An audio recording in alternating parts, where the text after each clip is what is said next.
My sister kept accidentally eating my food, so I made a special meal just for her. She regretted it instantly. Look, I 25M don't ask for much in life.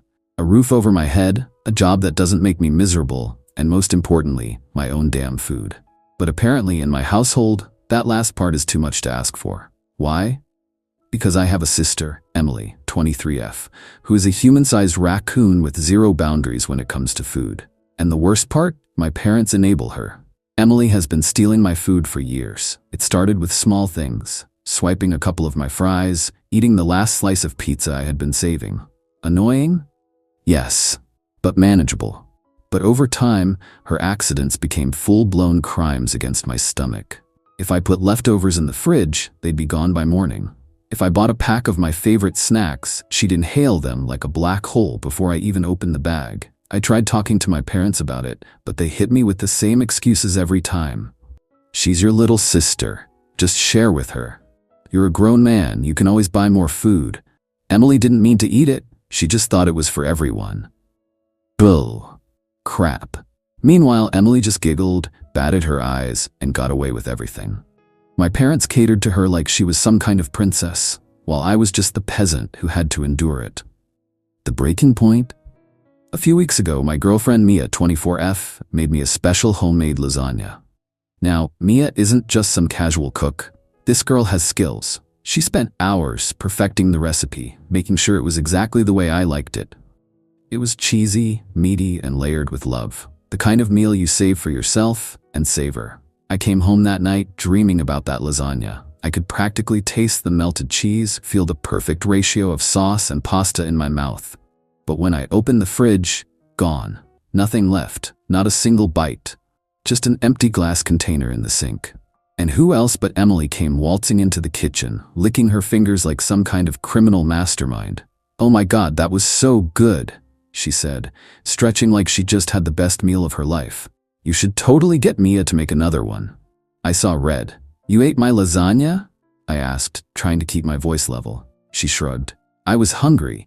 "You knew it was mine." Another shrug. "It's not that big of a deal, you always make a fuss about food." I could feel my soul leaving my body. My parents? They took her side again. "It was just lasagna. You should be happy she liked it. Mia can always make more." Oh, I was about to make sure Emily never stole my food again. And that's when the idea struck me, the perfect revenge. See, Emily had a date coming over in a few days, a guy she had been obsessing over. She wanted everything to be perfect. The house clean, her outfit flawless, her makeup on point. And of course, she wanted to impress him with her cooking skills. Perfect. Because on that day, I was going to make the most delicious, irresistible, homemade dish for myself. And I knew Emily wouldn't be able to resist stealing it. The secret ingredient? Laxatives. Not enough to hurt her, of course. Just enough to turn her date night into an absolute horror show. I spent days planning everything, bought the finest ingredients, slow-cooked the sauce to perfection, made sure the dish smelled so good that Emily wouldn't be able to help herself.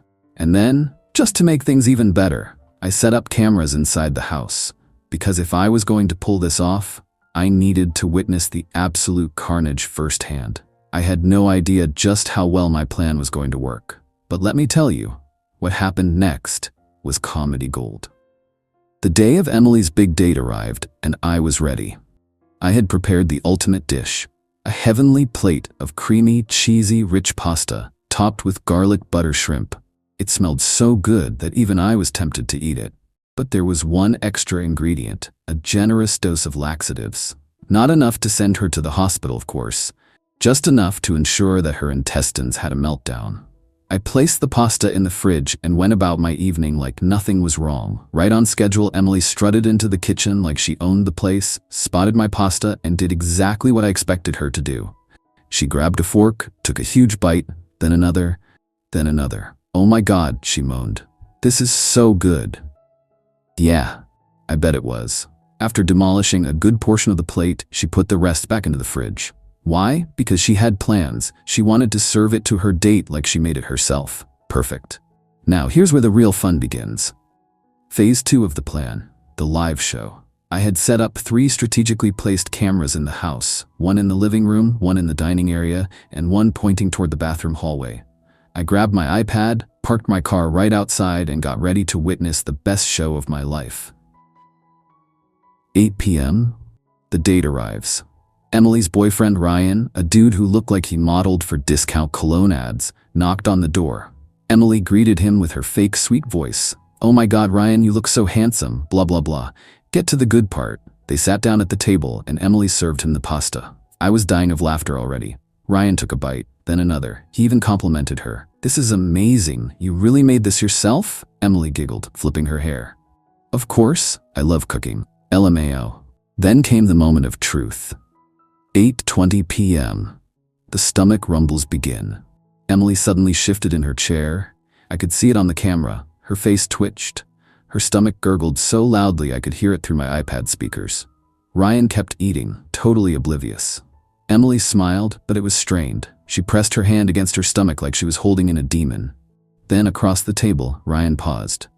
His expression changed. He blinked rapidly, shifted in his seat. Then came the first fart. A tiny, hesitant one. A sound that he clearly did not mean to let out.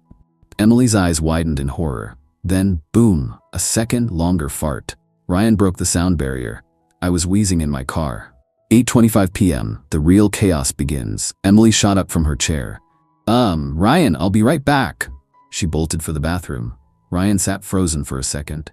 He looked around, panicked, sweat forming on his forehead. Then his stomach made a noise that I can only describe as a demonic possession. The man leapt from his chair and sprinted after Emily. Here's where it gets even better. Emily didn't lock the bathroom door fast enough. Ryan, in his desperation, barged in. Both of them screamed. "Ryan, get out! Emily, I can't hold it." They were fighting over the toilet. The cameras captured everything. At this point, I was crying from laughter. I could barely breathe, but it gets worse. Emily pushed Ryan and quickly locked the door. The bathroom was now occupied. Ryan banged on the door. "Emily, please, open up." Inside, Emily was fighting her own war. "I can't. I'm busy." Ryan doubled over. His stomach let out a final warning roar, a sound I can only describe as a dying whale trapped in a tornado. Sweat poured down his face. He hopped from foot to foot, and then he made a decision. With a wild look in his eyes, Ryan took off running toward the guest bathroom down the hall. But no, the door was locked. The keys? Nowhere to be found. I was losing it. Ryan stood in the hallway, frantically looking for a solution. He glanced around. There was nowhere to go. Emily was still screaming inside the main bathroom. Ryan looked at the kitchen sink. I thought he was going to do it. I was sitting in my car, slamming the steering wheel in laughter. Then, Ryan spotted the backyard door. A glimmer of hope crossed his face. With one last surge of energy, he sprinted toward the backyard, and then disaster struck. Emily burst out of the bathroom, right as Ryan passed by, full collision. They slammed into each other at full speed like two high-speed trains. Emily screamed, Ryan yelped, and then Emily grabbed her stomach, Ryan grabbed his, and at the exact same time, a duet of disaster. I was in my car, screaming, crying, laughing so hard I couldn't breathe. I had to slap my own knee to get air back into my lungs. Ryan took off running toward the backyard again. Emily tried to follow, but she slipped on the tile floor. She went down like a sack of potatoes. Ryan vanished into the backyard, sprinting like his life depended on it. Emily lay there, wheezing, unable to move. And me? I was dead. Gone. I had officially ascended to the afterlife from how hard I was laughing. Ryan finally made it to a safe spot, the bushes behind the shed. Emily was still on the floor, staring at the ceiling, reevaluating her life choices. And just when I thought things couldn't get any funnier, headlights flashed outside. Mom and Dad had come home early. Mom and Dad's car pulled in the driveway. Inside the house, Emily was still on the floor, wheezing in agony. Ryan was in the backyard bushes, fighting for his life. And me? I was in my car, iPad in hand, trying not to pass out from laughter. As soon as Mom stepped out of the car, she wrinkled her nose. What the hell is that smell? Dad sniffed the air and gagged. Did something die in there? Oh, Dad, you have no idea. They hurried inside. Mom and Dad stepped into the house. I followed them behind but didn't enter the house. The smell hit them like a brick wall. Mom gagged immediately. What is that? Dad was dry heaving in the hallway. Then they saw Emily, still on the floor, a broken, defeated human being. Her makeup was ruined. Her hair was a disaster. Sweat dripped from her forehead. And then Ryan walked in. Correction, Ryan stumbled in. He was shirtless, drenched in sweat, eyes dead, moving like a man who had just survived an exorcism. His belt was half undone, his legs trembled, and he didn't make eye contact with anyone. "What the hell happened?" Dad demanded. Emily, still panting, raised a shaky hand. I don't know," she whispered, voice haunted. Ryan clutched the wall, his soul halfway out of his body. "I need to go home," he muttered. But before he could escape, a loud, wet, unholy sound ripped from someone's stomach. Mom screamed. Dad gagged again. Ryan froze, horror spreading across his face. Then Emily broke. She started crying.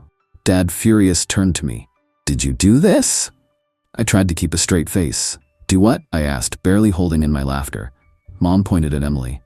"She looks like she's been through a war." Dad turned to Ryan, who still looked like a man who had seen the face of God and regretted it. Mom turned to me. "What did you do?" I shrugged. "I don't know, Mom. Maybe the pasta didn't sit well with them." Emily let out a weak, strangled cry. You poisoned me." I raised my eyebrows. "Me? Poison? That's a strong accusation, sis. What makes you think that?" Emily screamed. "Because it feels like my stomach is trying to kill me, that's why." Dad was still in the hallway, doing breathing exercises to keep himself from passing out. Ryan, he just left. He didn't say goodbye, didn't even grab his jacket, just walked out the front door like he had experienced something no human should ever go through. "Boo? Who did this?" Mom whispered. I shrugged. Emily cooked the food. Emily lost it. She lunged at me. I ran. Dad chased me too. Mom started crying. And Ryan, we never saw him again. Aftermath. Worth it? Absolutely. Was I grounded? Yes. Was it worth every second? Yes. Because one thing was certain. Emily never stole my food again. Ever. And that, my friends, is how I won the greatest sibling battle in history.